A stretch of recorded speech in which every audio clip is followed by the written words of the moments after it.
Good evening friends, आप सभी लोगों का स्वागत है यूपीएससी प्राइम टाइम पर। मेरा नाम है प्रदीप कुमार। आज का जो टॉपिक हमारा है वो श्वेत क्रांति से संबंधित है।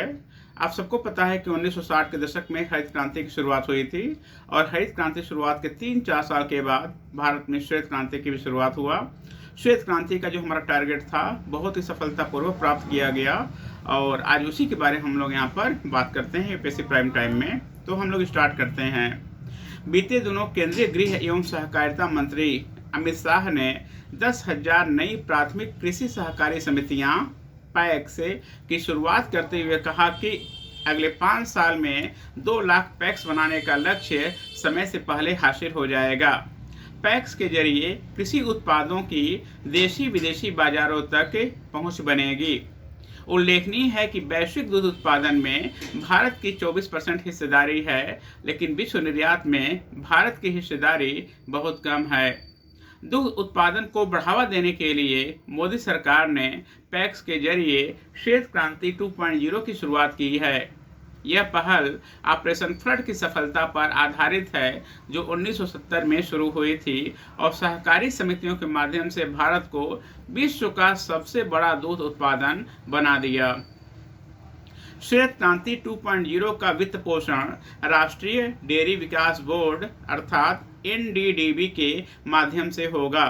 इस धन का उपयोग दूध संग्रहण केंद्र स्थापित करने, कोल्ड स्टोरेज सुविधाएं बढ़ाने और प्रशिक्षण कार्यक्रम आदि के द्वारा किया जाएगा। वास्तव में अभी दूध उत्पादन से जुड़े 6.5 करोड़ ग्रामीण परिवार सहकारी क्षेत्र के दायरे से बाहर हैं। उचित मूल्य न मिलने के कारण इन ग्रामीण परिवारों को शोषण का सामना करना पड़ रहा है। डेयरी कारोबार से जुड़े देश के 8 करोड़ ग्रामीण परिवारों में से मात्र 1.5 करोड़ परिवार ही सहकारी क्षेत्र से जुड़े हैं। मोदी सरकार ने इन 6.5 करोड़ ग्रामीण परिवारों को सहकारी क्षेत्र से जोड़ने का लक्ष्य निर्धारित किया है। इससे डेयरी किसानों की बाजार तक बेहतर पहुंच बनेगी। श्वेत क्रांति 2.0 को 4 प्रमुख क्षेत्रों पर केंद्रित किया गया है। इसमें महिला किसानों को सशक्त बनाना, स्थानीय दूध उत्पादन को बढ़ाना, डेयरी बुनियादी ढांचे को मजबूत करना और डेयरी निर्यात को बढ़ावा देना शामिल है। श्वेत क्रांति 2.0 का प्राथमिक लक्ष्य अगले 5 वर्षों में देश भर में दूध संग्रह को 50% तक बढ़ाना है। इसका उद्देश्य वित्त वर्ष 2028-29 तक दैनिक दूध खरीद को 660 लाख किलोग्राम से बढ़ाकर 1007 लाख किलोग्राम करना है। डेयरी एक ऐसा क्षेत्र है जिसमें अधिकतर महिलाएं कार्यरत हैं। डेयरी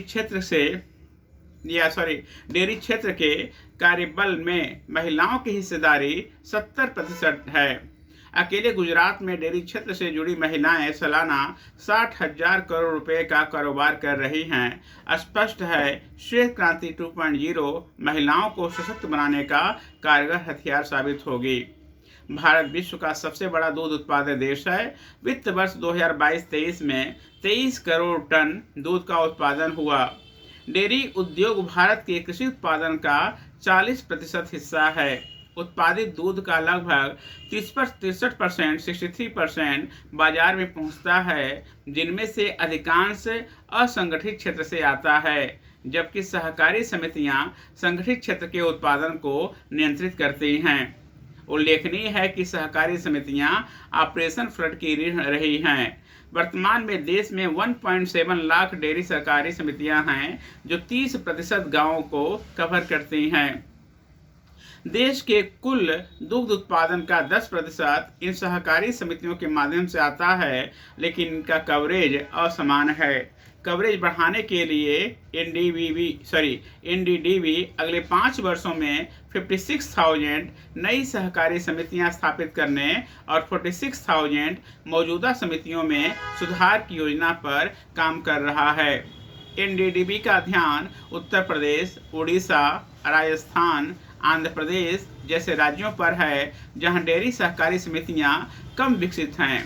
सरकार ने डेयरी किसानों के लिए देश भर में रुपे किसान कार्ड और डेयरी सहकारी समितियों में सूक्ष्म ATM की भी शुरुआत की है। श्वेत क्रांति की ही उपलब्धि है कि भारत लंबे समय से विश्व का अग्रणी दूध उत्पादन देश बना हुआ है। आज वैश्विक स्तर पर जहां दूध उत्पादन में सालाना 2% की दर से बढ़ोतरी हो रही है, वहीं भारत में यह 6% की दर से बढ़ रहा है। वैश्विक दूध उत्पादन में भारत की 24% हिस्सेदारी है, लेकिन विश्व निर्यात में भारत की हिस्सेदारी 1% से भी कम है। आज भारत का डेयरी एवं पशुपालक उद्योग देश की जीडीपी में 5% योगदान कर रहा है। यदि कृषि क्षेत्र को देखें तो यह योगदान 24% है, जिसका कुल मूल्य 10 लाख करोड़ रुपए है। खेती के घाटे का सौदा बनाने के दौर में यह किसानों की नियमित आय का एक प्रमुख स्रोत है। श्वेत क्रांति 2.0 की राह में सबसे बड़ी चुनौती पशु चारे की है। चारा उत्पादन बढ़ाने संबंधी केंद्र के तमाम प्रयासों के बावजूद हरे चारे की 11% और सूखे चारे की 33% कमी बनी हुई है।